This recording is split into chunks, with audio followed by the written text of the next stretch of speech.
যেমন একটি ধারালো অস্ত্র যদি ধার না দিতে থাকেন একসময় মরিচা পড়ে যাবে, জং ধরে যাবে। ঠিক তেমনি আপনি পরিশ্রম করবেন না, আপনি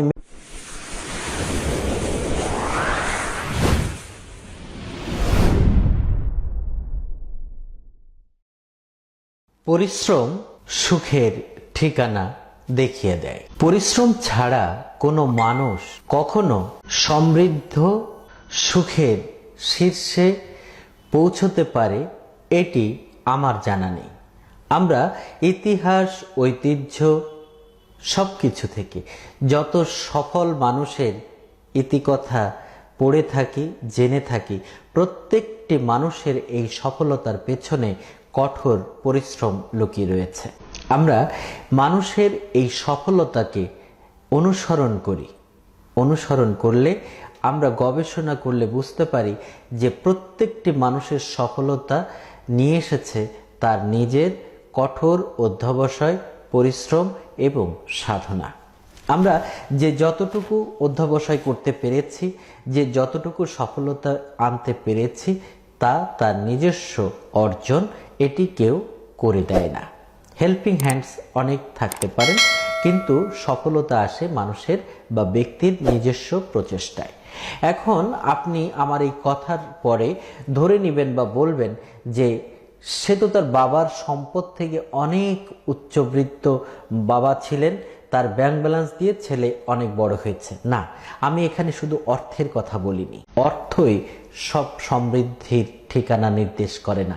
একজন মানুষের জ্ঞান, গরিমা, তার ব্যক্তিগত ইমেজ, এ সব কিছু তার সাধনার ফসল। একজন মানুষ টাকা পয়সায় যেমন বড় হলে তাকে আমরা বলি বড় লোক, একজন মানুষ জ্ঞানে, দীক্ষায়, শিক্ষায় বড় হলে তিনিও বড় লোক।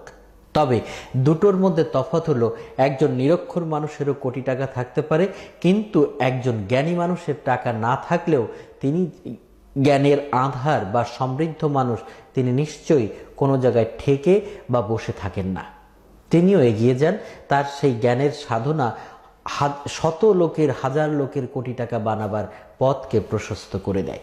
সেই জন্য অনেক মানুষ আছেন সম্পদের পাহাড় গড়ে তুলেছেন, কিন্তু তার এই সম্পদ বা টাকা পয়সা তৈরির পেছনে বেতনভোগী অনেক জ্ঞানী গুণী মানুষ সেখানে কাজ করেন, তাদের জ্ঞানের বিনিময়ে তার এই অর্জন ঘটেছে। কাজেই আমরা যদি সফল হতে চাই, যদি সুখের ঠিকানা খুঁজতে চাই, তাহলে আমাদের যে কাজটি করতে হবে, কঠিন অধ্যবসায় আমাদেরকে আনতে হবে। একজন স্টুডেন্ট সে যদি ভালোভাবে না পড়ে, ভালোভাবে গবেষণা না করে, তার ফলাফলটি কিন্তু কাঙ্ক্ষিত লক্ষ্যে পৌঁছবে না। দিন রাত পরিশ্রম করে, গবেষণা করে করে, পড়াশোনা করে সে জীবনের কাঙ্ক্ষিত লক্ষ্য। মানুষ অনেকেই আমরা বলে থাকি যে কপালে না থাকলে কি করে হবে। আসলে কপালে থাকবে এটি যেমন ঠিক, সেই যেমন একটি ধারালো অস্ত্র যদি ধার না দিতে থাকেন একসময় মরিচা পড়ে যাবে, জং ধরে যাবে। ঠিক তেমনি আপনি পরিশ্রম করবেন না, আপনি মেহনত করবেন না, আপনি আপনার মেধাকে কাজে লাগাবেন না, গবেষণা করবেন না, আপনি ভালো ফল পেতে চাইবেন, সেটি কি কখনো সম্ভব? সেটি সম্ভব নয়।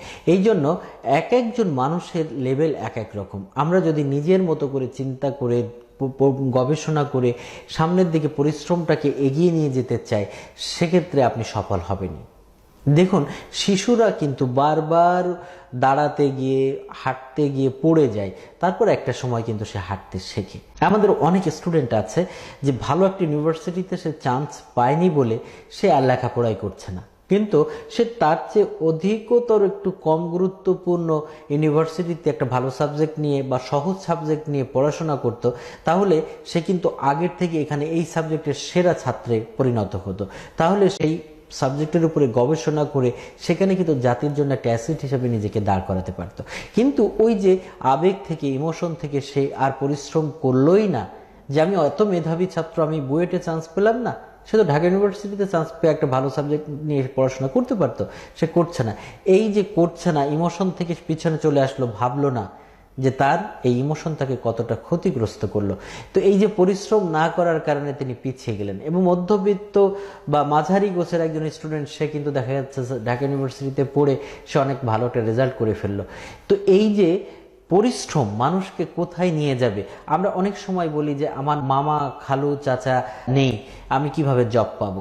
আসলে এই জব পাওয়ার ক্ষেত্রে হয়তো বা মামা খালু চাচা ফুফা কেউ একটু আপনাকে ইন করিয়ে দেওয়ার একটা সুযোগ করে দিতে পারে, কিন্তু সেখানেও টিকে থাকতে গেলে, মেধার বিকাশ ঘটাতে গেলে আপনার পরিশ্রম দিয়েই কিন্তু থাকতে হবে। আপনি পরিশ্রম ছাড়া, মেধা ছাড়া সেখানে হয়তো 2 মাস 3 মাস 6 মাস টিকবেন, তারপরে একটা সময় আপনি ঝরে যাবেন। কাজেই আপনাকে লক্ষ্য রাখতে হবে আপনি পরিশ্রমী কিনা। আপনি পরিশ্রম করলে মেধা অটোমেটিক্যালি আপনাকে এসে ধরা দিবে, কারণ আপনি কাজ করতে করতে করতে একসময় মেধাবী হয়ে উঠবেন। কাজেই আপনার কেউ হয়তো অল্পতে বুঝবে, কেউ কাজ করতে করতে অভিজ্ঞতা অর্জন করে বুঝবে। কাজেই আসুন আমরা পরিশ্রম সুখের যে ঠিকানা দেখিয়ে দেয় সেই কাজটি আমরা করি এবং আমরা পরিশ্রমের ফল, আমি আবারও বলছি, কোনো মানুষ যদি তার প্রথম 30 বছরের জীবনে ব্যাপক আকারে পরিশ্রম করে, তাহলে পরবর্তী বাকি জীবন তাকে কিন্তু এই দুঃখের মুখ তাকে আর দেখতে হবে না, কারণ আল্লাহ রাব্বুল আলামিন একটা সময় আপনাকে পরিশ্রম করিয়ে নিয়েছেন, এখন আপনার বিনিময় দেবেন।